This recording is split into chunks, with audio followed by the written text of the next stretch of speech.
కృష్ణబాబు నిహారిక గార్డెన్లో కూర్చుని స్లిప్పులు రాస్తూ ఉంటారు. ఒక స్లిప్పులో నిహారిక దొంగ జాతకం అని తెలిసిపోతుంది అని చెప్పి, రెండవ స్లిప్లో నిహారికది దొంగ జాతకం అని తెలిసిపోదు అని చెప్పి స్లిప్లు రాసి ఫోల్డ్ చేసి కృష్ణబాబు పైకి ఎగరేస్తాడు. ఇక పైకి ఎగరేసిన రెండు స్లిప్పులు కూడా కనిపించకపోవడంతో కృష్ణబాబు నిహారిక ఇద్దరు కూడా వెతుక్కుంటూ ఉంటారు. ఇక ఒక్కసారిగా పక్కకు చూసి కృష్ణబాబు షాక్ అవుతాడు.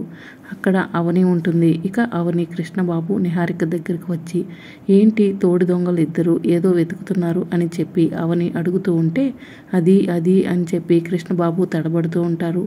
మీరు వెతుకుతుంది నాకు దొరికాయి కదా అని చెప్పి అవని సంతోషపడుతూ ఉంది. అవని అవి ఇలా ఇవ్వు అని చెప్పి నిహారిక అడుగుతూ ఉంటుంది. నేను ఇవ్వను, అత్తయ్య వాళ్ళకి చూపిస్తాను అని చెప్పి అవని చెప్తూ ఉంటే నిహారిక కృష్ణబాబు ఇద్దరు కూడా టెన్షన్ పడుతూ ఉంటారు. ఇక రాబోయే ఎపిసోడ్లో ఏం జరుగుతుందో తెలుసుకోవాలంటే ఛానల్ సబ్స్క్రైబ్ చేసుకోండి.